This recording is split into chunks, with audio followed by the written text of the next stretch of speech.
2014 पासनं जर पेपर लीकची जर गिनती केली तर एकूण 70 वेळा पेपर लीक झालेले आहेत. या सरकारचं करायचं काय? खाली डोकं वर पाय. या सरकारचं करायचं काय? खाली डोकं वर. व्यापम घोटाळा हा तर मध्य प्रदेश पुरता सीमित घोटाळा होता. आता जी पेपर लीकची जी खळबळ पूर्ण देशभरात पसरलेली आहे ही त्याच्यापेक्षा कितीतरी पटीने मोठी आहे. आणि प्लीज मी अभिजित जितके सरांना विनंती करतो की या धर्मेंद्र पदांचा इस्तीफा द्यावाच लागणार. सरकार आलेले जे भ्रष्ट सरकार जे आलेलं आहे, जे मुलांच्या परीक्षेवर म्हणजे जे पेपर जे आहेत त्या पेपर फोडून जे पैसे कमवतात त्याच्यावरती ते जगण्याचं काम करतायत.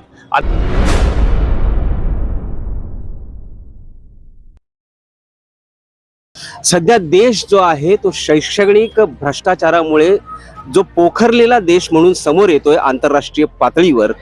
या केंद्रीय शिक्षण मंत्र्यांमुळे हा भ्रष्टाचार बोकाळतोय. त्याच्या राजीनाम्याची मागणी देशभरातून होते, परंतु इथलं सरकार हे यत्किंचितही हालत नाहीये, कोणत्याही प्रकारचा प्रतिसाद देत नाहीये. या संदर्भात उभाटाच्या माध्यमातून आपण पाहतोय की अंबरनाथमध्ये मोठ्या प्रमाणात आक्रोश निर्माण झालेला आहे आणि हा आक्रोश आपला जनतेपर्यंत पोहोचवण्यासाठी, इथल्या सरकारपर्यंत पोहोचवण्यासाठी उभाटाचे जे नेते आहेत डॉक्टर जे मानकर यांच्या नेतृत्वाखाली अंबरनाथमध्ये सकाळपासून धरणं धरलेलं आहे. डॉक्टर, नेमकं काय वाटतंय एकंदरीत शिक्षण, तुम्ही देखील एका गरीब घरातनं शिक्षण घेऊन डॉक्टर इथपर्यंत आलेला आहात, पण आता इथून पुढचा काळ गरिबांसाठी, गरिबांच्या लेकरांसाठी सुकर आहे का? 2014 पासनं जर पेपर लीकची जर गिनती केली तर एकूण 70 वेळा पेपर लीक झालेले आहेत. अशी एकही परीक्षा राहिली नाही. NEET, CET, CET, TET, UPSC prelim पर्यंत, एसएससी पर्यंत, एसएससी म्हणजे स्टाफ सिलेक्शन कमिटीची जी परीक्षा होती ती परीक्षा, ह्या सगळ्या परीक्षा लीक होत आहेत.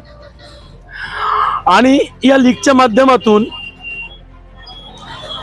कोलॅटरल भरती म्हणजे आपल्या विचारांची लोक सत्तेमध्ये सामावून घ्यायची आणि RSS आणि मनुवादी लोकांनाच सत्तेत घुसण्याची आणि प्रशासनात घुसण्याची संधी मिळावी या धूर्त हेतूने ह्या परीक्षा लीक केल्या जात आहेत.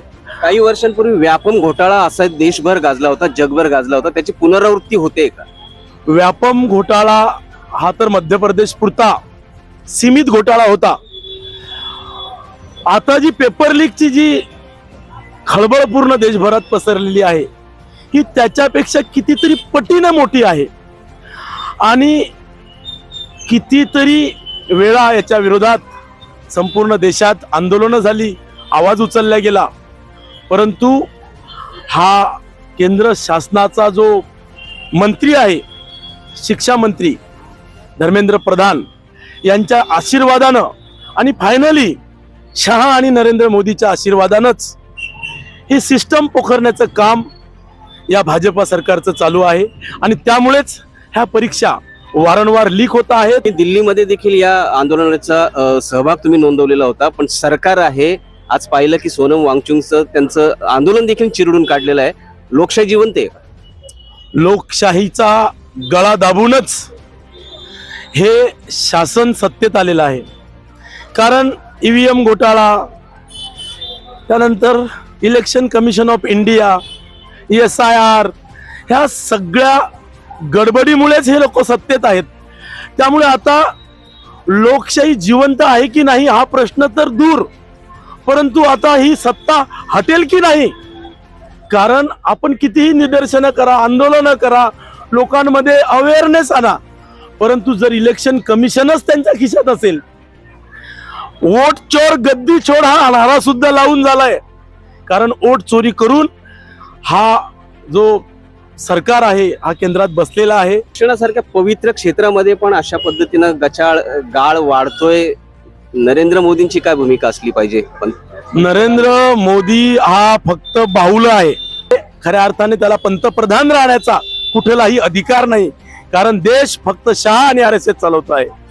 माझ्या सोबत आहेत उभाटाचे शहर प्रमुख संदीप पगारे. काय संदीप, काय वाटतं, गरिबांच्या मुलांनी इथे शिकावं की हा देश सोडून कुठे वेठबिगार म्हणून काम करावं?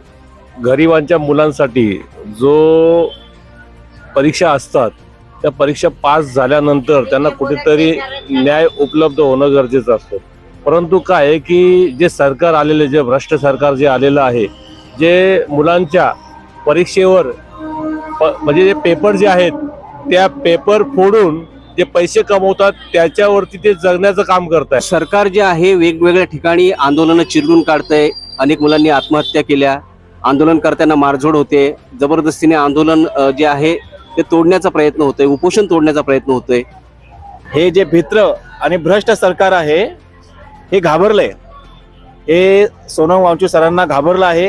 मला माझं भविष्य अंधारात दिसत आहे, म्हणून मी इथे सगळ्यांना सपोर्ट करायला आलो आहे की नीटची एक्झाम ही जी आहे ती पेपर फुटीमुळं मी इथे सपोर्ट करायला आले आंदोलनाला. सकाळपासून मी इथंच आहे आणि प्लीज मी अभिजित दिपके सरांना विनंती करतो की या धर्मेंद्र पदांचा इस्तिफा द्यावाच लागणार. सोनम यांचं जे आंदोलन आहे ते चिरडून काढलंय, त्यांचं उपोषण तोडलंय.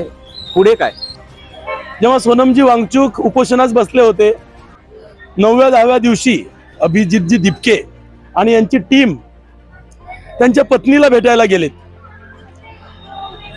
तेव्हा त्यांच्या पत्नींनी अक्षरशः शब्दही न बोलता अस्थि कलश काढला आणि अभिजित दिपकेंच्या हातात दिला आणि बोलले की सरकार ऐकणार नाही आणि सोनम वांगचुक मागे फिरणार नाहीत.